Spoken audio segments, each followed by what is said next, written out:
this place. Can't keep up, you walk. Hey, don't trouble, child. No need to show me out. It's not your manners I'm concerned about. We merely pay you the respect we owe. But, Mother, why this hurry? Must you go? I must! This house appalls me! No one in it will listen for a single minute. Children, I take my leave much vexed in spirit. I offer good advice, but you won't hear it. You all break in and chatter on and on. It's like a madhouse with the keeper gone. Girl, you talk too much, and I'm afraid you're far too saucy for a lady's maid. You push in everywhere and have your say. But what about... And you grow more foolish every day. To think my grandson should be such a dunce.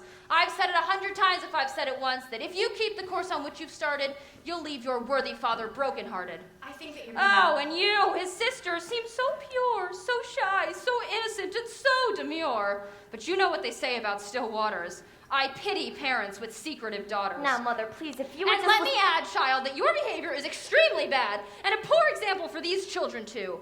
Their dear dead mother did far better than you.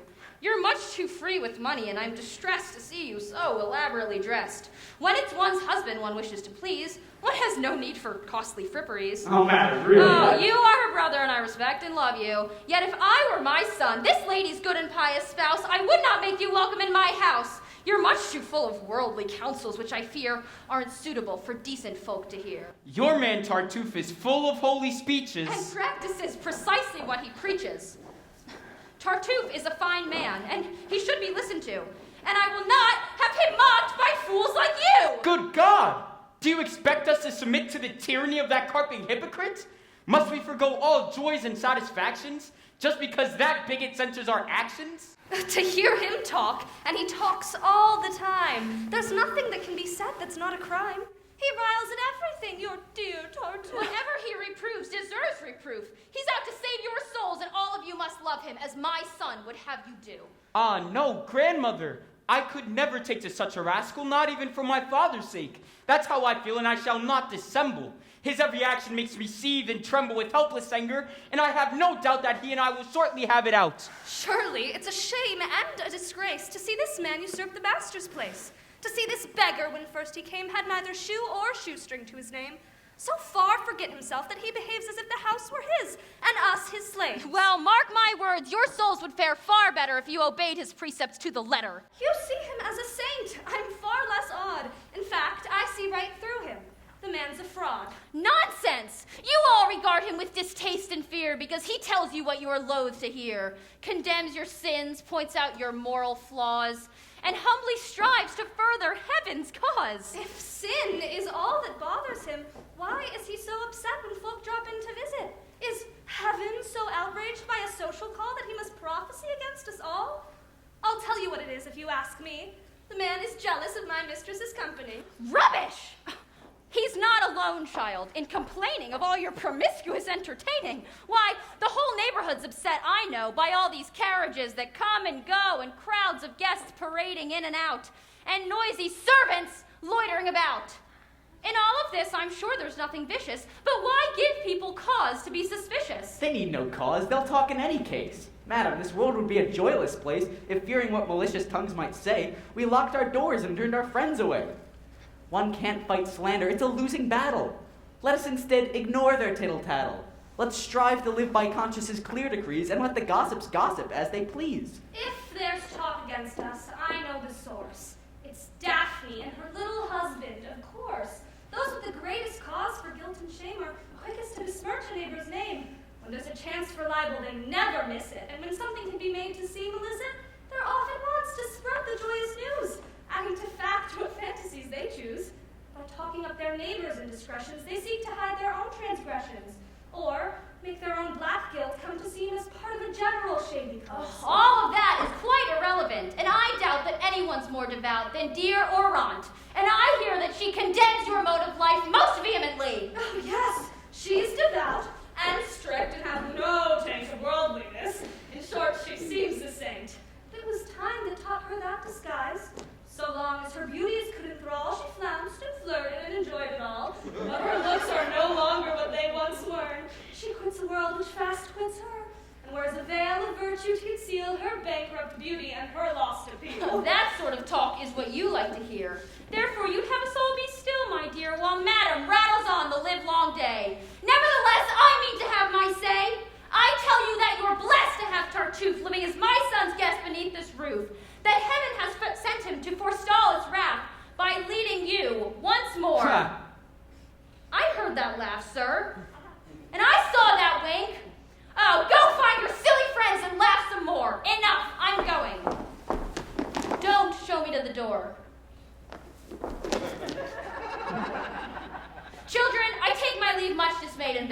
I cannot say when I shall see you next.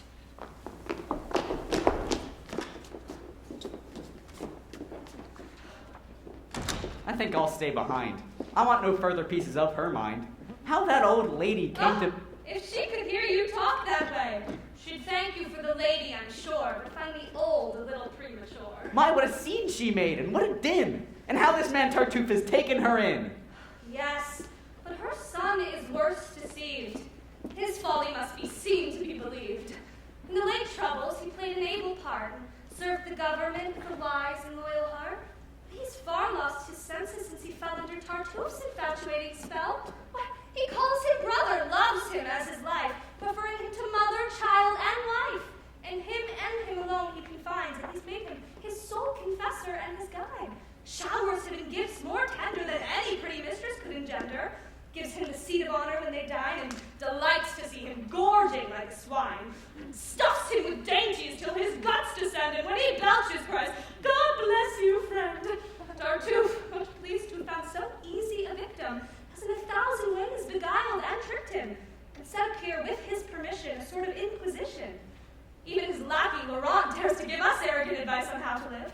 He sermonizes us in thundering tones and confiscates our ribbons and colognes. Last week, he tore a kerchief to pieces because he found it to be pressed in the life of Jesus. He says it's a sin to juxtapose unholy vanities and holy prose. You did well not to follow. She stood in the door and said verbatim all she said before. I saw my husband coming. I think I'd best go upstairs now and take a little rest. I'll wait and greet him here, but then I must go. I've really only time to say hello. Sound him about my sister's wedding, please. I think that Tartuffe is against it, and that he's been urging my father to withdraw his blessings. As you know, I find that most distressing. Unless my sister and Moliere can wed, then my hopes to wed his sister will miscarry, and I'm determined He's to coming! Brother, good day! Brother, welcome back. How is the country? Blooming, I trust, and green? Excuse me, brother, just one moment. Doreen! To put my mind at rest, I always learn the household news the moment I return. Has all been well these past 2 days I've been gone? How are the family? What's been going on? Your wife, 2 days ago, had a bad fever and a fierce headache which refused to leave her. Ah, and Tartuffe? Tartuffe? Why, he is round and red and bursting with health and excellently fed. Poor fellow! That night, the mistress was barely able to take a single bite at the dinner table. Her headache pains, she said, were simply hellish. Ah, and Tartuffe? Why, he ate his meal with relish and devoured in her presence a leg of mutton and a brace of pheasants. Poor fellow! Well, her pains continued strong, and she tossed and tossed all night long. Now icy cold, now burning like a flame. We sat beside her until the morning came. Ah, and Tartuffe? Why, having eaten, he arose, searching for his room, already in a doze, climbed into his warm bed and snored away until the break of day. Poor fellow!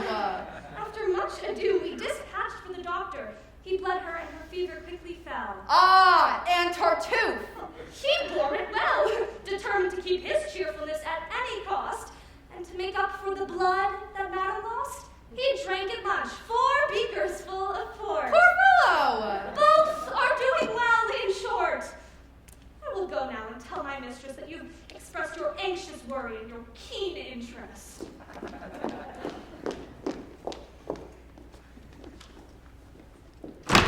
That girl was laughing in your face, and though I've no wish to offend you, even so, I'm bound to say that she had some excuse. How could you possibly be such a goose? Are you so dazed by this man's hocus pocus that all the world save him is out of focus?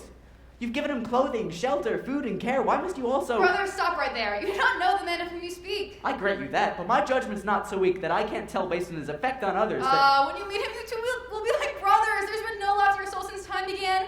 He is an excellent man. To keep his precepts is to be reborn and view this dunghill of a world with scorn. Yes, thanks to him, I'm a changed man indeed. From under his tutelage, my soul's been freed from earthly loves and every human tie. My mother, children, brother, and wife could die, and I not feel a single moment's pain. That's a fine sentiment, brother. Most humane. Had you seen Tartuffe as I first knew him, your heart like mine would have surrendered to him. He used to come into our church each day and humbly kneel nearby and start to pray. He'd draw the eyes of everybody there by the deep fervor of his heartfelt prayer. He'd sigh and weep, and sometimes with a sound of rapture would bend and kiss the ground. His servant man, no less devout than he, informed me of his master's poverty. I gave him gifts, but in his humbleness he begged me every time to give him less. Oh, that's too much, he cried. Too much by twice. I don't deserve it, sir. The half, sir, would suffice. And when I wouldn't take it back, he'd share. Half of it with the poor right then and there. At length, heaven prompted me to take him in, to dwell with us and free our souls from sin. He guards our lives, and to protect my honor, stays by my wife and keeps an eye upon her. He tells me whom she sees and all she does, and seems more jealous than I ever was. Good God, man, have you lost all common sense? Or is this all some joke at my expense? How can you stand there, and in all sobriety... Brother, your language savors of impiety. Too much free thinking has made your faith unsteady. And as I've warned you many times already, to get you into trouble before you're through. So I've been told before by dupes like you. Being blind, you'd have all others blind as well. The clear-eyed man you call an infidel, and he who sees through humbug and pretense is charged by you with want of reverence. Spare me your warnings, brother. I have no fear of speaking out in front of you in heaven to hear, against affected zeal and pious knavery. There's true and false in piety as in bravery. And just as those whose courage shines the most in battle are the least inclined to boast, so those whose hearts are truly pure and lowly don't make a flashy show of being holy. There's a vast difference, so it seems to me, between true piety and hypocrisy. Ah, brother, man's a strangely fashioned creature who seldom is content to follow nature, but recklessly pursues his inclination beyond the narrow bounds of moderation, and often by transgressing reason's laws perverts a lofty aim or noble cause. A passing observation, but it applies. I see, dear brother, you're profoundly wise. You harbor all the insights of the age. You are one clear mind, our only sage. Brother, I don't pretend to be a sage, nor have I all the wisdoms of the age. There's just one insight that I dare to claim. I know that true and false are not the same. And just as there is nothing that I more revere than a soul whose faith is steadfast and sincere, nothing that I more cherish and admire than honest zeal and true religious fire, so there is nothing that I find more base than specious piety's dishonest face. Now then, dear brother, is your speech concluded? Why, yes. Your servant, sir. No, brother, wait, there's one more matter. You agreed of late that young Moliere might have your daughter's hand? I did. And set the date, I understand. Quite so. You postponed it now, is that true? No doubt. The match no longer pleases you? Who knows? Do you mean to go back on your word? I won't say that. Has anything occurred which might entitle you to break your pledge? Perhaps. But why must you hem and haw and hedge? The boy asked me to sound you in this affair. It's been a pleasure. But what shall I tell Moliere? Whatever you like. But what have you decided? What are your plans? I plan, sir, to be guided by heaven's will. Come, brother, don't talk rot. You've given Moliere your word. Will you keep it or not? Good day. This looks like poor Moliere's undoing. I'll go and warn him that there's trouble brewing.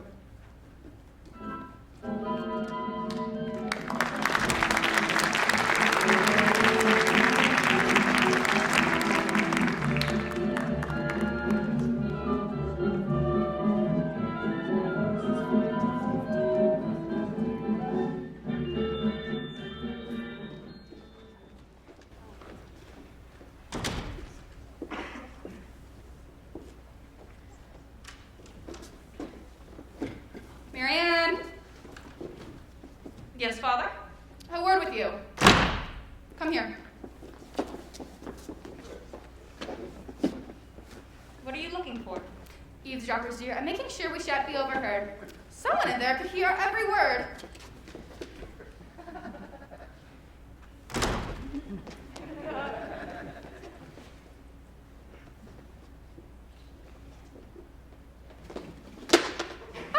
Good, we're safe. Now, Marianne, my child, you're a sweet girl who's tractable and mild, whom I hold dear and think most highly of. I'm deeply grateful, Father, for your love. That's well said, daughter, then you can repay me, if in all things you'll cheerfully obey me. To please you, sir, is what delights me best. Good, good. Now, what do you think of Tartuffe, our guest? I, sir? Yes, wait your answer, think it through. Oh, dear. I'll say whatever you wish me to. That's wisely said, my daughter. Save him, then he's the very worthiest of men, and you're fond of him, and would rejoice in being his wife, if that should be my choice. Well, What? What's that? Well, forgive me, pray. Did you not hear me? Of whom must I say that I am fond of and would rejoice in being his wife if that would be your choice? Why of Tartuffe? But, Father, that's false, you know. Why would you have me say what isn't so? Because I'm resolved it shall be true that it's my wish to be enough for you. You can't mean, Father. Yes, Tartuffe should be honored by marriage to this family, and he's to be your husband. Is that clear? It's a father's privilege. What are you doing in here? Is curiosity so fierce a passion with you that you must eavesdrop in this fashion? Well, there's lately been a rumor going about, based on some hunch or chance remark, no doubt, that you mean Marianne to wed Tartuffe. I've laughed it off, of course, as just a spoof. You find it but- so incredible. Yes, I Will you believe it when the thing is done? Yes, go on then. Have your fun. I've never been more serious in my life. Daughter, I mean it, you're to be his wife. Don't listen to him. It's all a hoax. See here, young woman. Oh, come, sir. No more jokes. You can't fool us. How dare you talk that way? Fine, then. We believe you, sad to say. But how a man like you, who looks so wise and wears a mustache of such a splendid size, could be so foolish as to... Silence, please. My girl, you take too many liberties. I am master, as you must not forget. Oh, do calm down. Don't be upset. You can't be serious about this plan. What would that bigot want with Marianne? Praying and fasting ought to keep him busy. And then, in terms of rank, what is he? Why would a man of property like you pick out a beggar son-in-law? That will do. Speak of his poverty with reverence. He has a pure and saintly indigence which far transcends all the worldly pride and pelf. He lost his fortune, as he says himself, because he cared for heaven alone, and so was careless with his mistress here below. I mean to get him out of his present straits and help him to recover his estates, which in his part of the world have no small fame. Poor though he is, he's a gentleman, just the same. Yes, so he tells us. But, sir, it seems such pride goes very ill with piety. But it appears this approach has drawn a blank. Let's speak then of his person, not his rank. Doesn't it seem a trifle grim to give a girl like her to a man like him? When two are so ill-suited, can't you see what the sad consequence is bound to be? A young girl's virtue is imperiled, sir, when such a marriage is imposed on her. When one's bridegroom isn't to taste, it's hardly an inducement to be chaste. And many a man like him with horns upon his brow has made a wife the thing she is now. It's hard to be a faithful wife, in short, to certain husbands of a certain sort. And when a father gives his daughter away to someone he hates, he must pay for his sins at heaven's gates. Think, sir, before you play so risky a role. This servant girl presumes to save my soul. You would do well to ponder what I've said. Daughter will disregard this dunderhead. Just trust your father's judgment. Oh, I'm aware that I once promised to young Moliere, but now I hear he gambles, which greatly shocks me. What's more, I have doubts about his orthodoxy. His visits to church, I note, are very few. Would you have him go the same hours as you, and kneel nearby to be sure of being seen? I can dispense with such remarks, Doreen. Tartuffe, however, is sure of heaven's blessing, and that's the only treasure worth possessing. She'll make him a couple, just wait and see. What language? Oh, he's a man of destiny. He is made for horns, and what the stars demand, your daughter's virtue surely can't withstand. Don't interrupt me further. Why can't you learn that certain things are none of your It's concerns? for your own sake that I interfere. Most kind of you, now hold your tongue, do you hear? If I didn't love you, Spare me your affection! Oh, I'll love you, sir, in spite of your objection. Blast! It maddens me to see you make this ludicrous mistake. You mean to go on talking? If I didn't protest this sinful marriage, my conscience just simply couldn't rest. If you don't hold your tongue, you little shrew. What? Lost your temper, a pious man like you? Yes, you talk and talk. I'm maddened by it. Once and for all, I tell you to be quiet. I'll be quiet, but I'll be thinking hard. Think all you like, but you better guard that saucy tongue of yours, or I'll... Now, child, I've weighed this matter fully. It drives me mad that I can't speak. Tartuffe is no young dandy, but still, his person Is as sweet as candy. such that even if you shouldn't care for his other merits, They'll make a lovely pair. If I were she, I would let no man marry me against my inclination and go scot-free. He'd learn before the wedding day was over how easily a wife can find a lover. it seems you treat my orders as a joke. What? No, 'twas not to you I spoke. What were you doing? Speaking to myself, that's all. One more bit of impudence and gall, and I should give her a good slap in the face.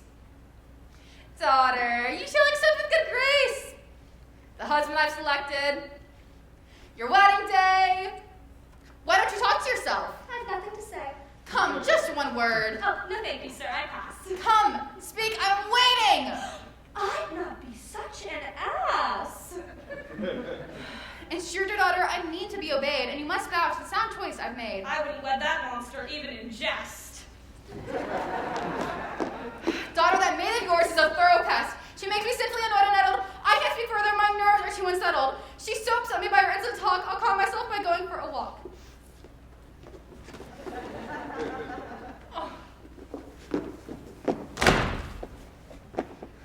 Well, have you lost your tongue, girl? Must I play your part and say the lines you ought to say?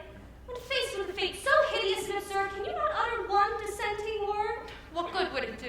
A father's power is great. Resist him now, or it will be too late. But Doreen, I don't. Tell him that you cannot love at a father's whim, and you must love for yourself and not for him.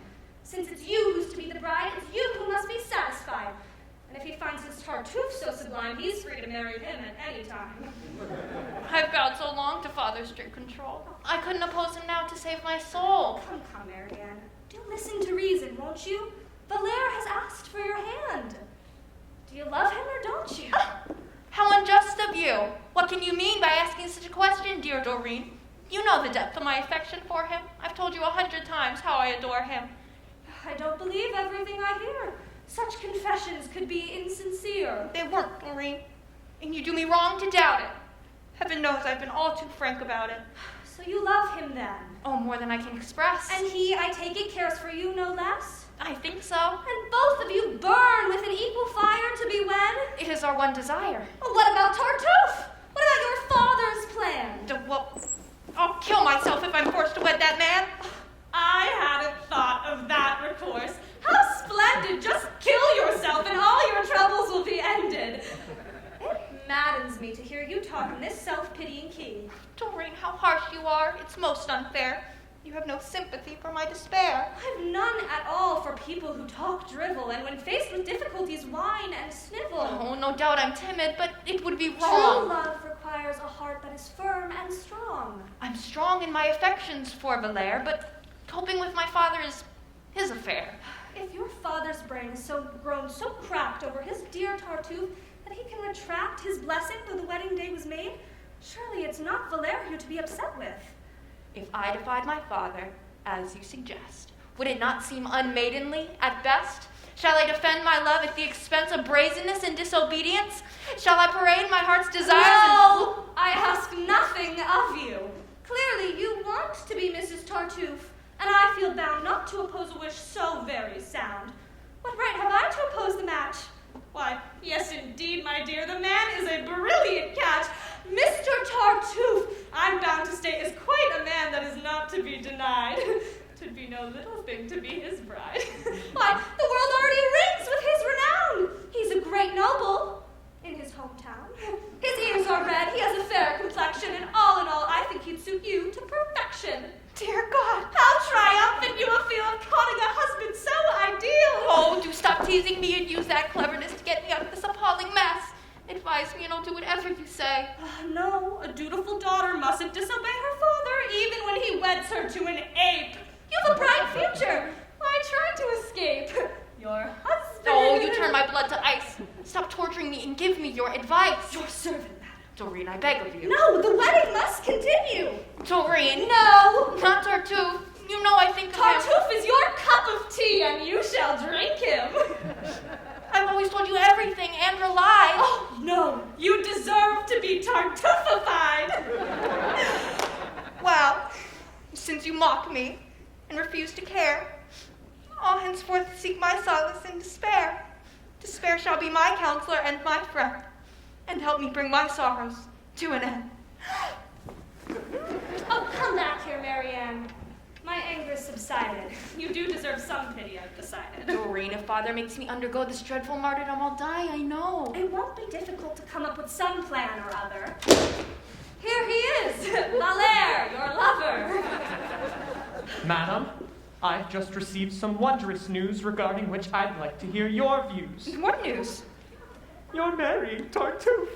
I find that father has such a match in mind. Your father, madam. As just this very minute said, it's Tartuffe he wishes me to wed. Can he be serious? Oh, indeed he can. He's clearly set his heart upon the plan. And what position do you propose to take, madam? Well, I don't know. For heaven's sake, you don't know? No. Well, well. Advise me, do. Marry the man. That's my advice to you. That's your advice? Yes. Truly. Oh, absolutely. You could choose more wisely, more astutely. Thanks for this counsel. I'll follow it, of course. Do. I'm sure 'twill cost you no remorse. To give it didn't cause your heart to break. I gave it, madam, only for your sake. And it's for your sake that I shall take it, sir. Let's see which fool will prove the stubborner. So, I am nothing to you, and it was flat deception Oh, when please, you... enough of that. You've totally told me plainly that I should agree to wed the man my father's chosen for me. And since you've deigned to counsel me so wisely, I promise, sir, to do as you advised me. Ah, no, 'twas not by me which you were swayed, no. Your decision was already made, though now, to save appearances, you protest that you're betraying me at my behest. Just as you say. Quite so. And now I see that you were never truly in love with me. Alas, you're free to think so, if I you choose to think so, and here's a bit of news. You've spurned my hand, but I know where to turn for kinder treatment, as you shall quickly learn. Oh, I'm sure you do. Your noble qualities inspire affection. Forget my qualities, please. They don't inspire you over much, I find. But there's another woman I have in mind, one whose sweet and generous nature will not scorn to compensate me for the loss I bore. Oh, I'm no great loss. I'm sure you'll transfer your heart quite painlessly from me to her. I'll do my best to take it in my stride. The pain I feel at being cast aside, time and forgetfulness may put an end to. And if I can't forget, I shall pretend to. No self-respecting man can be expected to go on loving once he's been rejected. Now that's a fine, high-minded sentiment. One to which any sane man would assent. Would you prefer it if I pined away in hopeless passion till my dying day? Go then, console yourself. Don't hesitate. I wish you to indeed. I cannot wait. You wish me to? Yes. That's the final straw, madam. Farewell. Your wish shall be my law. This breach, remember, is one of your making. It's you who've driven me to the steps that I'm taking. Splendid. Remember, too, that I am merely following your example. Of course. Enough! I'll go and do your bidding then. Good. You shall never see my face again! Excellent.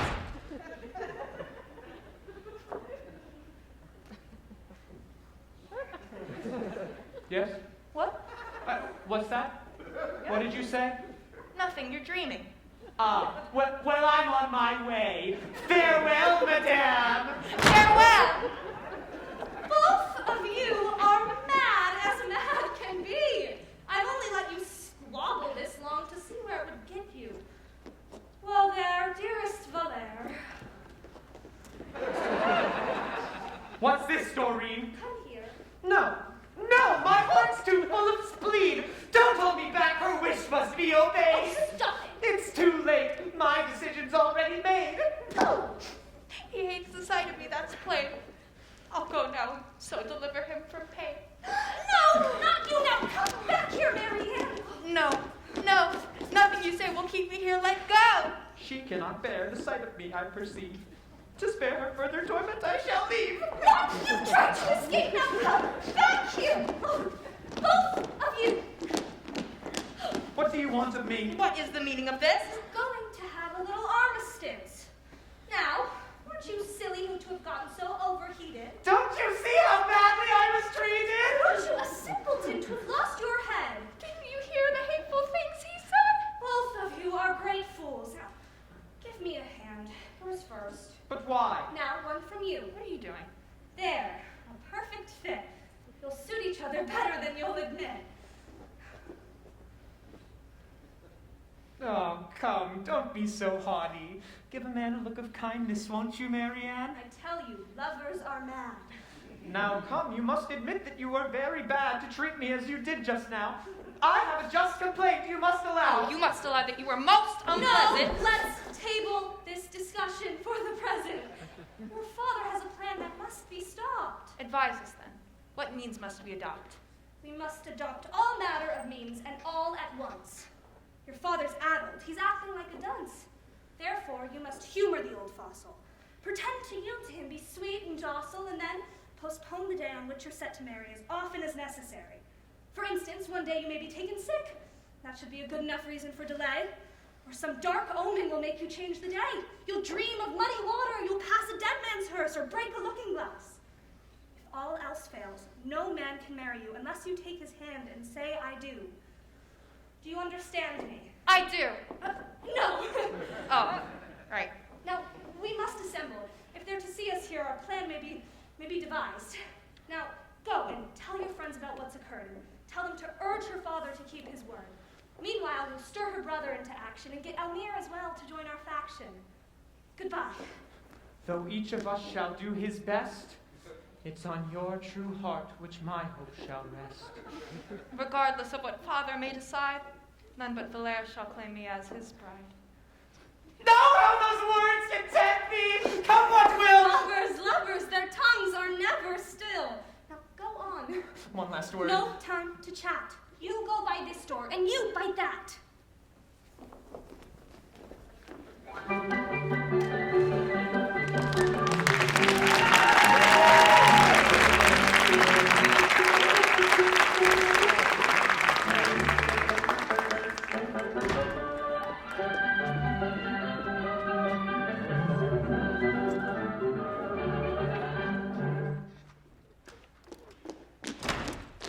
May lightning strike me even as I speak, and may all men call me cowardly and weak, if fear and scruple hold me back from settling things at once with that great quack. Now, let's not give way to violent emotion.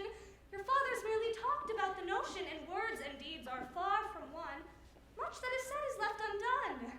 No, I must stop that scoundrel's machinations. I'll go and tell him off. I'm out of patience. Do calm down and be reasonable. I'd rather my mistress dealt with him and your father. She seems to have some influence over Tartuffe, I've noted. He hangs upon her every word, seems most devoted, and I think, in fact, he may be smitten by her charm. Pray heaven it's true to do our cause no harm. She sent for him just now to hear him out about your father's plan, which you're so incensed about. And I talked with his man earlier. He's almost done his prayers. If you go on, I'll catch him as he comes downstairs. No, I want to hear this conference, and I will. He must be alone. Oh, I'll keep still. I No, won't do... sir, I know your temper. You'll start a brawl and shout and stamp and spoil it all. I won't. Sir, you are a great nuisance. He's coming now. Get out of sight. Hang up my hair shirt, put my scourge in place, and pray, Laurent, for heaven's perpetual grace. I'm going to the prison now to share my last few coins with the poor wretches there. My God, what affectation. What a fake. You wish to see me? Yes. Oh, please, for mercy's sake, take this handkerchief before you speak. What? Cover that bosom, girl. The flesh is weak, and unclean thoughts are difficult to control. Such sights as that can undermine the soul. Your soul, it seems, has very weak defenses if flesh has such an impact on the senses. Why? If I were to see you naked as a beast, not all of your flesh would excite me in the least. Oh, girl, speak more modestly. Unless you do, I shall be forced to have my leave of you. Oh, no. It's I who must be on my way. I have but one quick message to convey. My mistress begs you, sir, to stay and wait to have a word or two with her. Gladly. That had a softening effect. I think my guess about him was correct. Will she be long? Ah, no! That's her footstep I hear. Here she is now. I must disappear. May heaven, whose infinite goodness we adore, preserve your body and soul forevermore, and bless your days, and answer thus the plea of one who is its humblest votary. I thank you for that pious wish, but please do take a chair. Let's be more at ease. Oh, I trust you are once more well and strong. Ah, yes, the fever didn't last for long. My prayers are too unworthy, I am sure, to have gained from heaven this most gracious cure. But lately, madame, my every supplication has had for object your recuperation. You shouldn't have trouble, so I don't deserve it. Your health is priceless, madame, and to preserve it, I'd gladly give my own, in all sincerity. Sir, you ought to us in all your Christian charity. 'Twas nothing, madame. I long to serve you better. There's a private matter I'm anxious to discuss. I'm glad there's no one here to hinder us. Oh, I too am glad. It floods my heart with bliss to find myself alone with you like this. For just this chance, I've prayed in all my power, but prayed in vain until this happy hour. This won't take long, sir, and I hope you'll be entirely frank and unconstrained with me. Oh, indeed. There's nothing I had rather do than bare my inmost heart and soul to you. Oh, first, madame, let me say that what remarks I've made about the constant visits you are paid were not prompted by any mean emotion, but rather a pure and deep devotion, a fervent zeal. No need for explanation. Your sole concern, I'm sure, was my salvation. Quite so, and such great fervor do I feel. Oh, please, you're pinching. Oh, 'twas from an excess of zeal. I never meant to cause you pain, I swear. I'd rather... What can your hand be doing there? Oh, feeling your gown. What soft, fine woven stuff. Please, I'm extremely ticklish, that's enough. My, what lovely lacework on your dress. The workmanship's miraculous, no less. I've not seen anything to equal it. Yes, quite, but let's talk business for a bit. They say my husband means to break his word and give his daughter to you, sir. Have you heard? He did once mention it, but I confess I dream of quite a different happiness. It's elsewhere, madame, that my eyes discern the promise of that bliss for which I yearn. I see, you care for nothing here below. Oh, well, my heart's not made of stone, you know. All your desires mount heavenward, I'm sure, in scorn of all that's earthly and impure. Oh, a love of heavenly beauty does not preclude a proper love for earthly pulchritude. Our senses are quite rightly captivated by perfect works our Maker has created. Some glory clings to all that heaven has made. In you, all heaven's glories are displayed. On that fair face, such beauties have been lavished. The eyes are dazzled, the heart ravished. How could I look on you, O flawless creature, and not adore the author of all nature, feeling a love both passionate and pure for you, his triumph of self-portraiture? I know that I know that such words sound strangely coming from me, but if in compassion for my soul's distress, you'll stoop to comfort my unworthiness, you are my peace, my solace, my salvation. On you depends my bliss or desolation. I bide your judgment, and as you think best, I shall be either miserable or blessed. Your declaration is most gallant, sir, but don't you think it's out of character? You'd have done better to restrain your passion and think before you spoke in such a fashion. It ill becomes a pious man like you. Oh, I may be pious, but I'm human too. With your celestial charms before his eyes, a man has not the power to be wise. Oh, I know such words sound strangely coming from me, but I'm no angel, nor was I meant to be. And if you blame my passion, you must needs reproach as well the charms on which it feeds. Your loveliness I had no sooner seen than you became my soul's unrivaled queen. If, in compassion for my soul's distress, you'll stoop to comfort my unworthiness, I'll raise to you, in thanks for that sweet manna, an endless hymn, an infinite hosanna. Oh, with me there need be no anxiety, no fear of scandal or notoriety. These young court gallants whom all the ladies fancy are vain in speech, in action rash and chancy. When they succeed in love, the world soon knows it. No favors granted them until they disclose it. Men of my sort, however, love discreetly, and one may trust our reticence completely. My keen concern for my good name ensures the absolute security of yours. In short, I offer you, my dear Elmire, love without scandal, pleasure without fear. I've heard your well-turned speeches to the end, and what you urge I clearly apprehend. Aren't you afraid I may take a notion and tell my husband of your warm devotion? And that, supposing he were duly told, his feelings toward you might grow rather cold. I know, dear lady, that your exceeding charity will lead your heart to pardon my temerity, that you'll excuse my violent affection as human weakness, human imperfection, and that, O fairest, you will see that I am but flesh and blood and not blind. Some women might do otherwise, perhaps, but I shall be discreet about your lapse. I'll tell my husband nothing of what's occurred if, in return, you give your solemn word to advocate as forcefully as you can the marriage of Moliere and Marianne, renouncing all desire to dispossess another of his rightful happiness. No! We'll not hush up this vile affair. I heard it all in that closet there, where heaven, in order to confound the pride of that great rascal, prompted me to hide. Ah, now I have my long-awaited chance to punish his deceit and arrogance and give my father clear and shocking proof of the black character of his dear Tartuffe. No, that you all be content if you will study to deserve my leniency. I promise silence. Don't make me break my word. To make a scandal would be too absurd.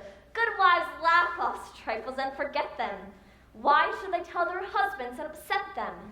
You have your reasons for taking such a course, and I have reasons too of equal force.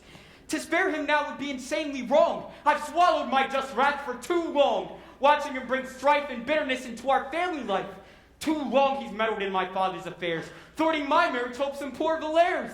It's high time my father was undeceived, for I have proof that can't be disbelieved, proof that was furnished me by heaven above, too good not to take advantage of. This is my chance, and I deserve to lose it if for one moment I hesitate to use Denise. it. No! I must do what I think right. Madam, my heart is bursting with delight, and say whatever you will, I'll not consent to giving up on this sweet revenge on which I'm bent. I'll settle things without more ado, and most opportunely, here is my cue. Father, I'm glad you've joined us. Let us advise you of some fresh news that will doubtless surprise you. You've just now been repaid with interest for your loving kindness to our guest. He's proven his warm and grateful feelings towards you, and it's with horns that he would reward you. Yes, I surprised him with your wife, and heard his adulteress offer every word. She, with her all too gentle disposition, wouldn't have told you of his proposition. I shall not make terms with brazen lechery, and I felt that not to tell you would be treachery. And I hold that one's husband's peace of mind should not be spoilt by tattle of this kind. These are my sentiments, and I wished, Amisa, you had heeded me and held your peace.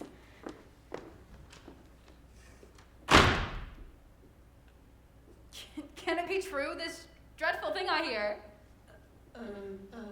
Yes, dear brother, I'm a wicked man, I fear, a wretched sinner, all depraved and twisted, the greatest villain to have ever existed. My life's one heap of crimes which grows each minute. There's naught but foulness and corruption in it. And I perceive that heaven, outraged by me, has chosen this occasion to mortify me. Charge me with any deed you wish to name. I'll not defend myself, but take the blame. Believe what you are told and drive Tartuffe like some base criminal from beneath your roof.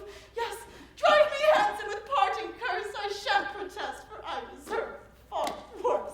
Ah, you deceitful boy! How dare you try to save his purity with so foul a lie? Are you taken in by such a bluff? Did you not just hear? Enough, you rogue! Enough! Brother, please let the boy speak. You're being unjust. Believe his story. He deserves your trust. Why, after all, should you have faith in me? How can you know what I might do or be? Is it on my good actions that you base your favor?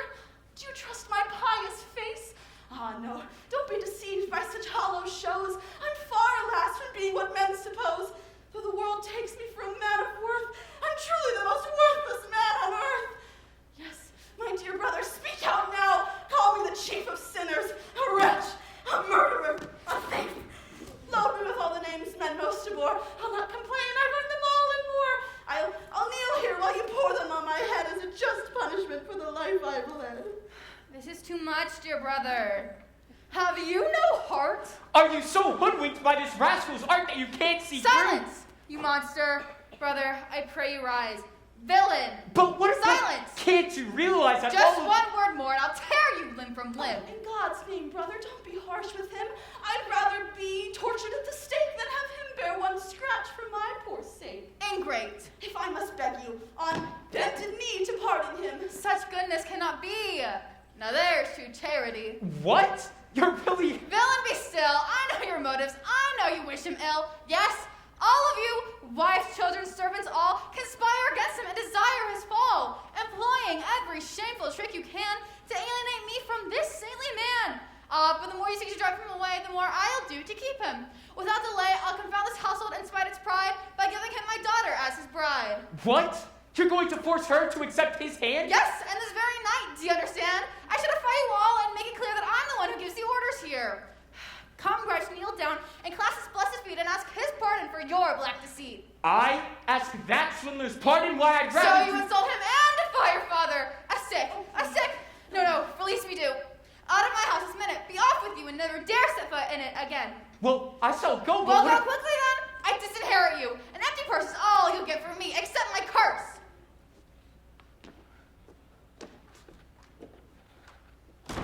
How he blasphemed your good name. What a son. Forgive him, Lord, as I've already done. You can't know how it hurts when someone tries to blacken me in my dear brother's eyes. The mere thought of such ingratitude plunges my soul into so dark a mood. Such horror grips my heart. I gasp for breath but cannot speak and feel myself near death. You blackguard! Why did I spare you? Why did I not rip you to little pieces on the spot? Compose yourself and don't be hurt, dear friend. Oh, These scenes, these dreadful quarrels have got to end. I've much upset your household, and I perceive that the best thing now for me to do is to leave. What are you saying? They're all against me here. They'd have you find me false and insincere. What of that? Have I ceased believing in you? Well, their adverse talk will certainly continue, and charges which you now repudiate you may find credible at a later date. No, brother, never. Brother, a wife can sway her husband's mind in many a subtle way. No. To leave at once is the solution. Thus can I only end their persecution. No, I'll not allow you shall remain. Ah, well, it will mean much martyrdom and pain, but if you insist it, enough, so be it. But one thing must be settled as I see it. For your dear honor and for our friendship's sake, there is one precaution I feel bound to take. I shall avoid your wife and keep away. No, you shall not, whatever they may say. It pleases me to vex them, and persuade I'd have them see with her day and night. What's more, I'm going to drive them to despair by making you my only son and heir. This very day, I'll give it to you alone, clear deed entitled to everything I own. A dear, good friend and son-in-law to be is more than a wife, child, or kin to me. Will you accept my offer, dearest son? In all things, let the will of heaven be done. Poor fellow! Let's go drop the deed and watch them burst with disappointed greed.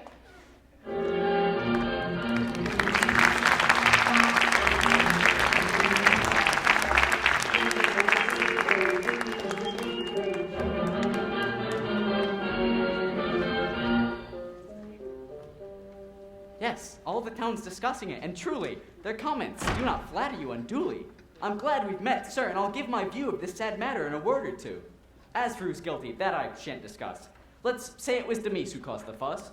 Assuming then that you have been ill-used by young Demise and groundlessly accused, ought not a Christian to forgive, and ought he not to stifle every vengeful thought? Alas, I should take great joy in doing so. I've nothing against the boy. I pardon all. I harbor no resentment. To serve him would afford me much contentment. But heaven's interest will not have it so. If he comes back, then I'll have to go. After his conduct, so extreme, so vicious, our further intercourse would look suspicious. God only knows what people would think. Why, they describe my goodness to him as some sort of bribe. Your reasoning is badly warped and stretched, and these excuses, sir, are most far-fetched. Why put yourself in charge of heaven's cause? Does heaven need our help to enforce its laws? Leave vengeance to the Lord, sir. While we live, our duty is not to punish, but to forgive. Again, sir, let me say that I've forgiven Demise and thus obeyed the laws of heaven. But I'm not commanded by the Bible to live with one who smears my name with such libel. Were you commanded to indulge the whim of poor Orgon and to encourage him in suddenly transferring to your name a large estate to which you have no claim? Oh, 'twould never occur to those who know me best to think I acted from self-interest. The treasures of this world I quite despise. Their specious glitter does not charm my eyes. And if I have resigned myself to taking the gift which my dear brother insists on making, I do so only as he well understands, lest so much wealth fall into wicked hands, lest those to whom it might descend in time turn it into purposes of sin and crime, and not, as I shall make use of it, for heaven's glory and mankind's benefit. Forget these trumped-up fears. Your argument is one the rightful heir might well resent. It is a moral burden to inherit such wealth, but give Demise a chance to bear it. Would it not be the decent thing to beat a generous and honorable retreat, rather than let the son of the house be sent for your convenience into banishment? Sir, if you wish to prove the honesty... Sir, it is 3:30, and I have certain pious duties to attend to, and hope my prompt departure won't offend you. Damn. Stay, sir, and help Marianne, for heaven's sake. She's suffering so, and I fear her heart will break. Her father's plan to marry her off tonight has put the poor child in a desperate plight. He's coming now. We must stand together and try to convince him against this plan that we all abhor and fear. Glad to find you all assembled here. This contract title contains your happiness, and what it says, I think your heart can guess. Sir, by that heaven which sees me here distressed, and by whatever else may move your breast, do not employ a father's power, I pray you, to crush my heart and force it to obey you, nor by your harsh commands oppress me so that I'll begrudge that duty which I owe, and do not so embitter and enslave me that I shall hate the very life you gave me. If my sweet hopes must perish, if you refuse to give me to the one who I've dared to choose, spare me at least, I beg you, I implore, the pain of wedding one whom I abhor, and do not by some heartless use of force drive me to contemplate some desperate course. Be firm, my soul. No human weakness now. I don't resent your love for him. Allow your heart free rein. Sir, give him your property. And if that's not enough, take mine from me. He's welcome to my money. Take it, do, but don't, I pray, include my person too. Spare me, I beg you, and let me end the tale of my sad days behind a convent veil. A convent? When crossing their amours, all lusted girls have the same thoughts as yours. Get up. The more you loathe the man and dread him, the more you will be to wed him. Marry Tartuffe and mortify your flesh. Enough. Don't start without whimpering afresh. What? Be still there. Speak when you're spoken to. Not one more bit of impudence out of you. If I may offer a word of counsel here, Brother, in your counseling you have no peer. All your advice is forceful, sound, and clever. I don't propose to follow it, however. I'm amazed and don't know what to say. Your blindness simply takes my breath away. You are indeed bewitched to take no warning from our account of what occurred this morning. Madame, I know a few plain facts, and one as you're partial to my rascal son.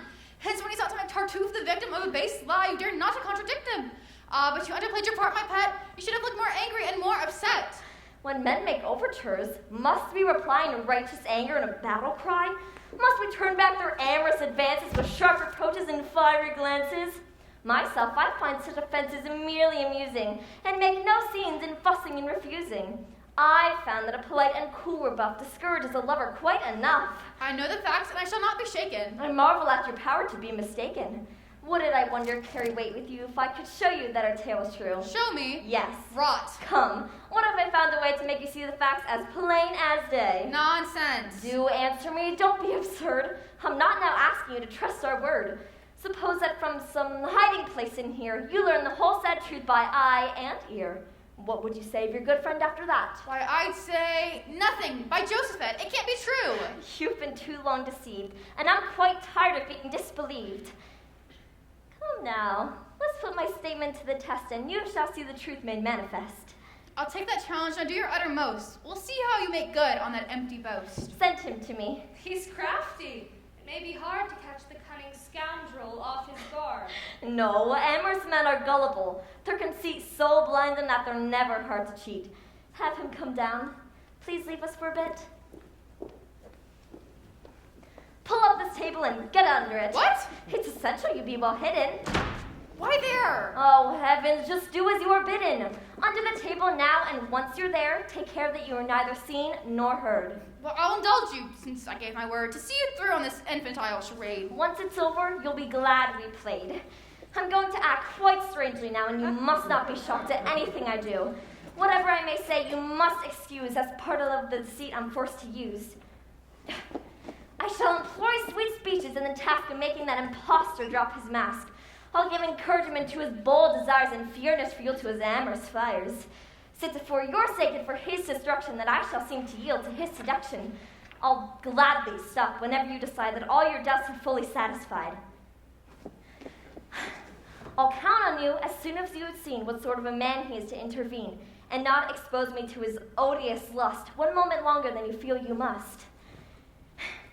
Remember, you're to save me from my plight whenever you're... He's coming. Hush, keep out of sight. You wish to have a word with me, I'm told? Yes, I've a little secret to unfold. Before I speak, however, it'd be wise to close that door and look out for spies. The very last thing that must happen now is a repetition of this morning's row. I've never been so badly caught off guard. Oh, how I feared for you. You saw how hard I tried to make that troublesome Demise control his dreadful temper and hold his peace. In my confusion, I didn't have the sense simply to contradict his evidence. But as it happened, that was for the best, and all has worked out in our interest. The storm has only bettered your position. My husband doesn't have the least suspicion. And now, in mockery of those who do, he bids me to be continually with you. And that is why, quite fearless of reproof, I can now be alone with my Tartuffe, and why my heart, perhaps too quick to yield, feels free to let his passion be revealed. Madame, your words confuse me. Not long ago, you spoke in quite a different style, you know. Ah, sir, if that refusal made you smart, it's little that you know of a woman's heart, or what the heart is trying to convey when it resists in such a feeble way. Always at first, our modesty prevents the frank avowal of tender sentiments, however high the passion which inflames us. Still, to confess its power somehow shames us. Thus thus we were left at first yet in tone, which tells you that our heart is overthrown, that what our lips deny our pulse confesses, and that in time all no's will turn to yeses. I fear my words are all too frank and free, and a poor proof of woman's modesty. But since I'm started, tell me if you will, when I have tried to make the meese be still, when I have listened calm and unoffended until your lengthy offer of love was ended, and been so very mild in my reaction, had your sweet words not given me satisfaction, and when I tried to force you to undo the marriage plans my husband has in view, what did it signify if not that I admired you and deplored the thought of someone else my own, part of a heart I wish for mine alone? Madame, no happiness is so complete as when from lips we love come words so sweet. Their nectar floods my every sense and drains in honey rivulets through all my veins. To please you is my joy, my only goal. Your love is the restorer of my soul, and yet I must beg leave now to confess some lingering doubts to my happiness. Might this not be a trick? Might not the catch be that you wish me to break off the match with Mary Ann and so have feigned to love me? I shan't quite trust your fond opinion of me until the feelings you've expressed so sweetly are demonstrated somewhat more concretely, and you have shown by certain kind concessions that I may put my faith in your professions. Why be in such a hurry? Must my heart exhaust its bounty at the very start? To make that sweet admission cost me dear, but you'll not be content, it would appear, unless my store of favors is dispersed at the last farthing and at the very first. The less we merit, the less we dare to hope, and with our doubts, mere words can never cope. We trust no promised bliss till we receive it, not till the joy is ours can we truly believe it. I, who so little merit your esteem, can't credit this fulfillment of my dream, and shan't believe it, madame, until I savor some palpable assurance of your favor. My, how tyrannical your love can be, and how it flusters and perplexes me. How furiously you take one's heart in hand and make your every wish a fierce command. Come, must you hound and harry me to death? Will you not give me time to catch my breath? Can it be right to press against me with such force? Give me no quarter, show me no remorse, and take advantage of your stern insistence of the fond feelings which weaken my resistance. Well, if you look with favor upon my love, why then begrudge me some clear proof thereof? But how can I consent without offense to heaven, towards which you feel such reverence? God, if heaven is all that holds you back, don't worry. I can remove that hindrance in a hurry. Nothing of that sort can obstruct our path. Must one not be afraid of heaven's wrath? Oh, madame, forget such fears and be my pupil, and I shall teach you how to conquer scruple. Some joys, it's true, are wrong in heaven's eyes, but heaven is not averse to compromise. There is a science lately formulated whereby one's conscience may be liberated, and any wrongful act you care to mention may be redeemed by purity of intention. I'll teach you, madame, the secrets of that science. Meanwhile, just place on me your full reliance. Assuage my keen desires, and feel no dread. The fault, if any, shall be on my head. You have a bad cough. Yes, it's bad indeed. A little bit of licorice may be what you need. Nope, I have a stubborn cold, it seems. It would take much more than licorice to cure it. How aggravating. Oh, more than I can say. If you're still troubled, think of things this way. No one shall know our joy, save us alone. And there's no evil until the act is known. It's scandal, madame, which makes it an offense, and it's no sin to sin in confidence. Well, clearly I must do as you require and yield to your importunate desire. It is apparent now that nothing less will satisfy you, and so I acquiesce. To go so far is much against my will. I'm vexed that it shall come to this, but still, since you are so determined on it, since you will not allow mere language to convince you, and since you ask for concrete evidence, I see nothing for it but to comply. If this is sinful, if I'm wrong to do it, so much the worse for him who drove me to it. The fault surely cannot be charged to me. Madame, the fault is mine if fault there be, and... Open the door a little, peek out. I wouldn't want my husband poking about. Why worry about the man? Each day he grows more gullible. You can lead him by the nose. To find us here would fill him with delight, and if he saw the worst, you'd doubt his sight. Nevertheless, do step out for a minute into the hall and see that no one's in it.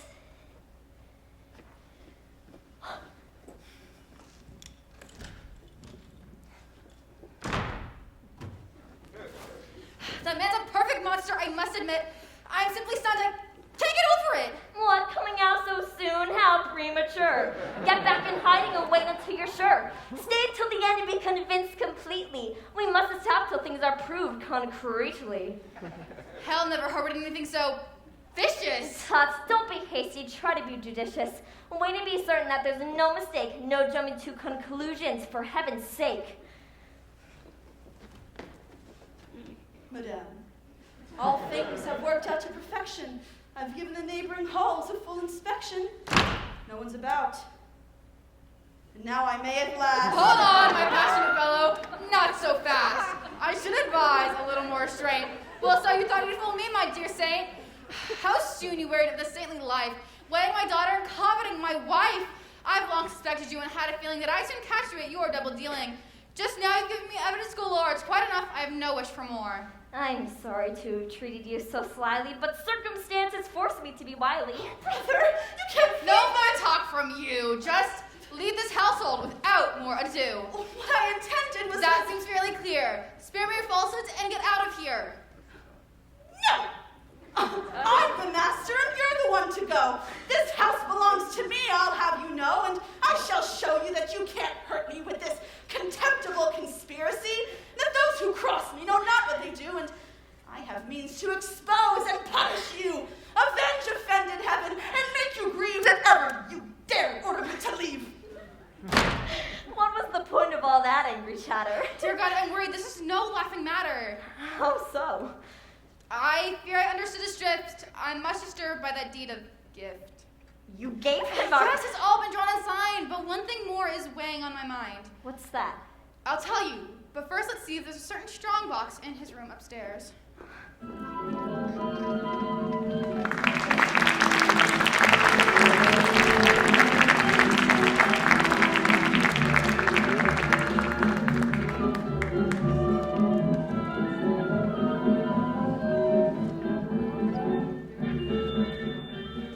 Where are you going so fast? God knows! Then wait! Let's have a conference and deliberate on how the situation's to be met.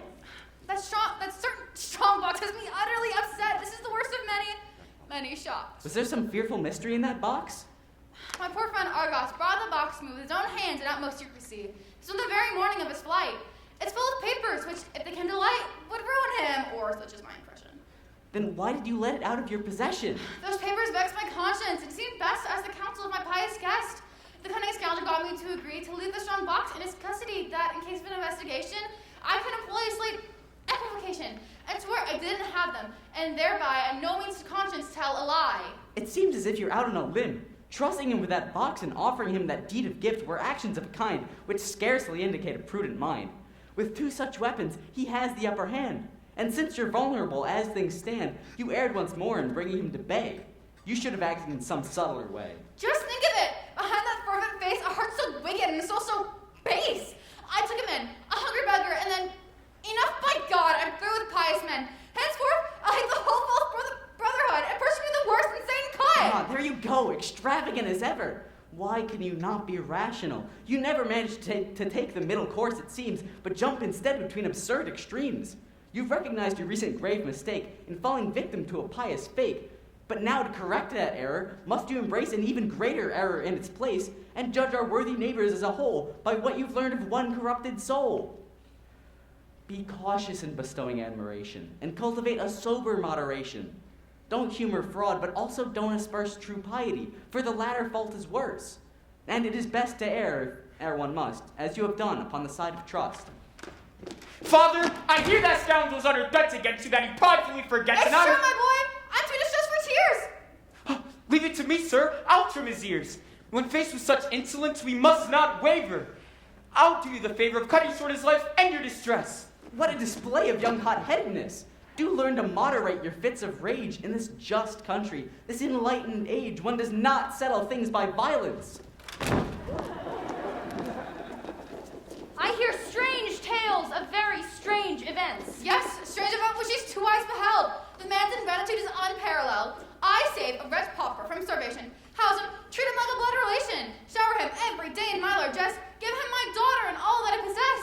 And meanwhile, the unconscionable knave tries to induce my wife to misbehave, and not content with such extreme rascality, threatens me with my own liberality, and ends by taking base advantage of the gifts I gave him out of Christian love to drive me out of my house, a ruined man, and make me and a pauper as he began. Poor fellow. No, I cannot bring myself to think him guilty of such a thing. How's that? The righteous always were maligned. Speak clearly, Mother. Say what's on your mind. I mean that I can smell a rat, my dear. You know how everybody hates him here. That has no bearing on the case at all. I told you 100 times when you were small.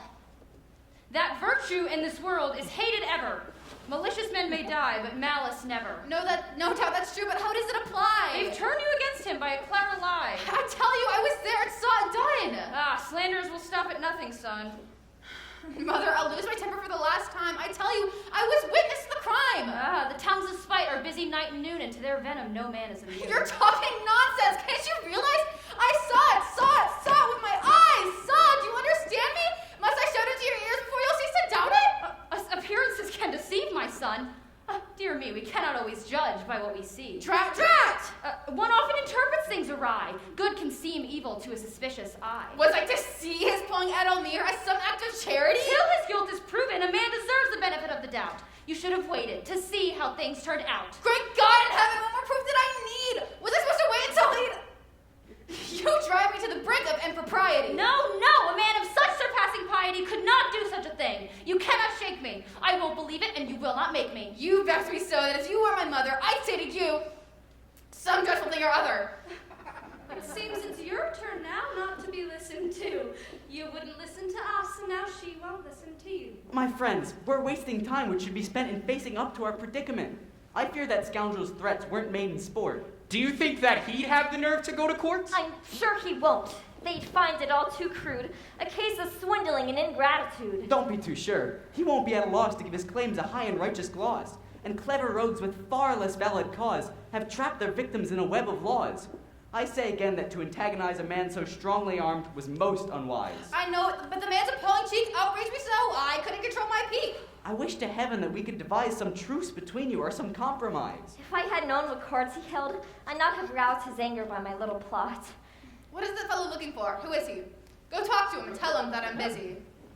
Good day, dear sister. Kindly let me see your master. He's involved with company right now, I fear, and cannot be bothered. I hate to intrude, but what has brought me here will not disturb your master in any event. Indeed, my news will make him most content. Your name? Just say that I bring greetings from Mr. Tartuffe, on whose behalf I've come. He says he's a gracious man who comes bearing a message from Tartuffe, which will make you most content. Upon my word, I think this man had best be seen and heard. Perhaps he's some settlement to suggest. How shall I treat him? What manner would be best? Control your anger, and if he should mention some fair adjustment, give him your full attention. Good health to you, good sir. May heaven confound your enemies, and may your joys abound. A gentle salutation. It confirms my guest is that he's here to offer terms. I've always held your family most dear. I served your father, sir, for many a year. Sir, I must ask your pardon to my shame. I cannot now recall your face or name. Loyal's my name. I come from Chicopee, and I'm a bailiff in all modesty. For 40 years, praise God, it's been my boast to serve with honor in that vital post. And I am here, sir, if you will permit, the liberty to serve you with this writ. What? Now, please, sir, let us have no friction. It's nothing but an order of eviction. You are to move your goods and family out and make way for new occupants without deferment or delay, and give the keys to me. I leave this house? Why, yes, sir, if you please. This house, sir, from cellar to roof, now belongs to our good friend Tartuffe, and he is lord and master of your estate by virtue of a deed of present date, drawn in due form with clearest legal phrasing. Your insolence is utterly amazing. Young man, my business here is not with you, but with your wise and temperate father who, like every worthy citizen, stands in awe of justice and would never obstruct the law. But not for a million, sir, would you rebel against my authority. I know that well. You'll not make trouble or interfere with the execution of my duties here. Someone may execute a smart tattoo on that black jacket of yours before you're through. Sir, bid your son be silent. I much regret having to mention such a nasty threat of violence in writing my report. This man Loyal's the most disloyal sort. I love all men of upright character, and when I agreed to serve these papers, it was your feelings that I had in mind. I couldn't bear to see the case assigned to someone else, who might so esteem you less, and so subject you to unpleasantness. What's more unpleasant than asking a man to leave his house and home? You'd like a short reprieve. If you desire it, sir, I shall not press you, but wait till tomorrow to dispossess you. Splendid. I'll come and spend the night here then, most quietly with half a score of men. You might for form's sake, before you go to bed, bring me the keys to the front door. My men will be on their best behavior and will not disturb your rest. But bright and early, sir, you must be quick and move out all your furniture, every stick. I may be all but bankrupt, but I vow I give $100 here and now, just for the pleasure of landing one good clout right at the end of that complacent snout. Careful, don't make things worse. My boot sole itches to give that beggar a good kick in the breeches. Monsieur Loyal, I would just love to hear the sharp smack of a stick upon your back. Take care, a woman too may go to jail if she uses threatening language to a bailiff. Enough, this must not go on. Give me that paper and then please be gone. Well, au revoir. May God give you all good cheer. May God have found you and him who sent you here. Now, mother, was I right or not? This wretched changed your notion of Tartuffe a bit. Do you perceive his villainy at last? I'm thunderstruck. I'm utterly aghast. You mustn't be offended by this new proof of his benevolence. Why, he's acting out of Christian love, I know. Material things enslave the soul, and so he's kindly arranged for your liberation from anything that may prevent you from reaching salvation. Will you not ever hold your tongue, you dunce? Come, you must take some action, and at once. Go tell the lord of the loads that he's tried. The deed of gift is surely nullified by such behavior, and public rage will not permit the rest to carry out his plot. Sir, though I hate to bring you more bad news, such is the danger I cannot choose. That a friend of mine who is extremely close to me and knows my interest in your family has, for my sake, presumed to violate the secrecy that's due to things of state, and sends me word that you are in a plight from which your one salvation lies in flight. That scoundrel who's imposed upon you so denounced you to the court an hour ago, and as supporting evidence, displayed the strong box of a certain renegade whose secret papers, so he testified, you had disloyally agreed to hide. I don't know just what charges will be pressed, but there's a warrant out for your arrest. Tartuffe has been instructed, furthermore, to guide the arresting officer to your door. He's clearly done this to facilitate his seizure of your house and your estate. My carriage is outside to take you hence. This money should cover all expense. Let's lose no time, or you shall be undone. The sole defense in this case is to run. I shall go with you every step of the way, and place you in a safe refuge to which they'll never trace you. At last, dear boy, I wish that I could show you my gratitude for everything I owe you. But now is not the time. I pray the Lord that I may live to give you your reward. Farewell, my dears. Be careful. Brother, hurry. We shall take care of things. You needn't worry. Gently, sir, gently. Stay right where you are. Oh, no need for haste. Your lodging isn't far. You're off to prison, ordered by the judge. This is the crowning blow, and since you sludge means my total ruin and defeat, your villainy is now at last complete. Oh, you needn't try to provoke me. It's no use. Those who serve heaven must endure abuse. Oh, you are indeed most patient, sweet, and blameless. How you abuse the name of heaven. It's shameless. The taunts and mockeries are all for naught. To do my duty is my only thought. Well, your love of duty is most meritorious. And what you've done here is little short of glorious. All deeds are glorious, madame, which serve his honor who sent me here today. I rescued you when you were destitute.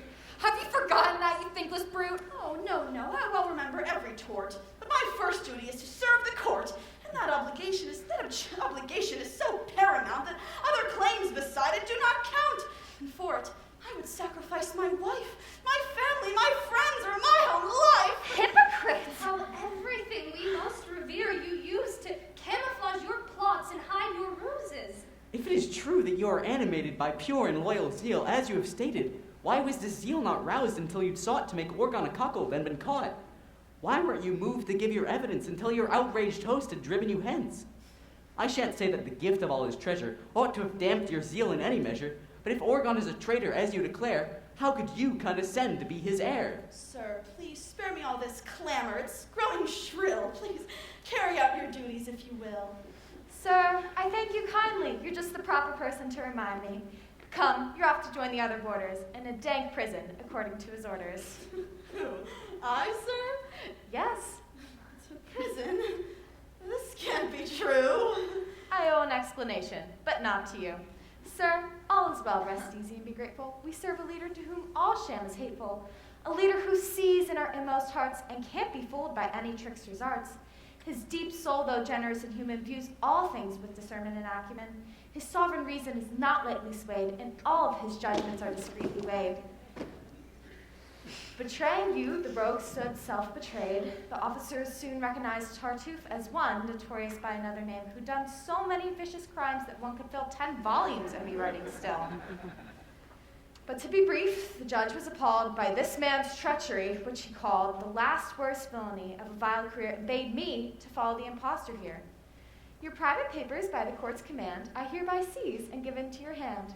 The court both revokes and invalidates the deed to which gave this rascal your estates, and pardons furthermore your grave offense in harboring and exile's documents. By these decrees, the court rewards you for your courageous deeds in the late war, and shows how heartfelt in his satisfaction in recompensing any worthy action.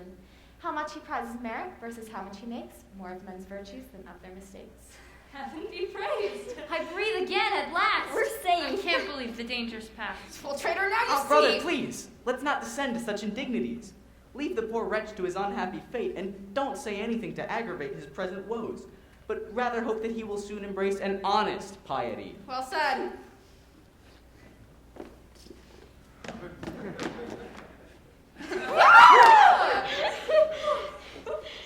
Let's go at once and gladly kneeling, express the gratitude which all are feeling. Then once the first great duty is done, we'll turn with pleasure to a second one, and give Moliere, whose love has proven so true, the wedded happiness which is his due.